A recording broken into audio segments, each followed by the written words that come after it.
వృషభ రాశి వారికి ఈ వారం ఏప్రిల్ 22 నుండి 28 వరకు ఒక చిన్న తప్పు ఒక పెద్ద నష్టాన్ని తెచ్చిపెడుతుంది. జాగ్రత్త. గోచార గ్రహస్థితి ప్రకారం శుక్రుడు బలంగా ఉన్నాడు, బుధుడు మీ కమ్యూనికేషన్ని పెంచుతున్నాడు, రాహు ప్రభావంలో కొంత కన్ఫ్యూషన్ ఉంటుంది. ఇది అవకాశాల వారం, కానీ క్లారిటీ చాలా ముఖ్యం. ప్రభుత్వ ఉద్యోగం చేస్తున్నటువంటి వారికి ఒక మంచి గుర్తింపు వస్తుంది. పెండింగ్ పనులన్నీ కూడా పూర్తి చేస్తారు. ప్రైవేట్ అండ్ ఐటీ సెక్టార్లో ఉన్న వాళ్ళకి కొత్త ప్రాజెక్ట్ వస్తుంది. వర్క్లోడ్ మాత్రం పెరుగుతుంది, మీ మీద ట్రస్ట్ పెరుగుతుంది, కానీ ప్రెషర్ కూడా అంతే పెరుగుతుంది. జాగ్రత్త. ప్రమోషన్ గురించి మాటలు మొదలవుతాయి. వ్యాపారం చేస్తున్న వారికి ఈ వారం ప్రాఫిట్ స్ట్రాంగ్గా ఉంటుంది. కొత్త క్లయింట్స్ వస్తారు, క్యాష్ ఫ్లో ఇంప్రూవ్ అవుతుంది.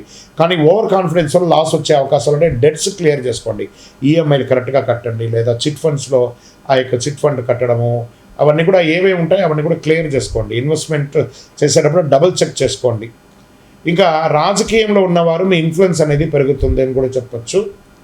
ప్రజాక్షేత్రంలో ఉన్నప్పుడు జాగ్రత్తగా ఉంటే, రియల్ ఎస్టేట్లో ఉన్నవారు మంచి డీల్స్ వస్తాయి, కానీ నెగోషియేషన్ చాలా ముఖ్యం. కుటుంబంలో జాగ్రత్తగా ఉండాలి. భార్యాభర్తల మధ్య సఖ్యత లోపం ఉంటుంది, కాస్త చూసుకోండి. ఇంకా నూతనంగా పెళ్లి చేయాలనుకున్న వాళ్ళకి పాజిటివ్ న్యూస్ వచ్చే అవకాశం ఉంటుంది. ఫ్రెండ్స్ రిలేటివ్స్తో బాండింగ్ పెరుగుతుంది. షేర్ మార్కెట్లో ఉన్న వాళ్ళు ఈ వారం ప్రాఫిట్ చాలా వచ్చే అవకాశాలు ఉన్నాయి. లాంగ్ టర్మ్ పెట్టుబడులు మంచిది, కానీ రిస్కీ ట్రేడింగ్ అవాయిడ్ చేయండి. విద్యార్థులకి ఈ వారం ఫోకస్ స్ట్రాంగ్గా ఉంటుందని కూడా చెప్పచ్చు. విదేశాలకు వెళ్ళాలనుకున్న వారికి ఇది ఒక ఇంపార్టెంట్ అప్డేట్ వస్తుంది. హెల్త్ పరంగా ఫుడ్ హ్యాబిట్స్ అనేది కొంచెం మారాలి. వెయిట్ గెయిన్ చేస్తారు.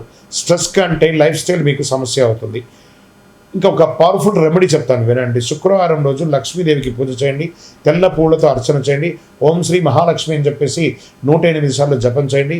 ఈ పరిహారం వల్ల మీకు ధనలాభం మరియు శాంతి ఇస్తుంది. వృషభ రాశి మిత్రులారా, ఈ వారం మనీ ఫ్లో, గ్రోత్ అవకాశాలు అన్నీ ఉన్నాయి, కానీ మీరు తీసుకునే ఒక నిర్ణయం మీ లాభమా నష్టమా నిర్ణయిస్తుంది. ఇది గుర్తుపెట్టుకోవాలి మీరు.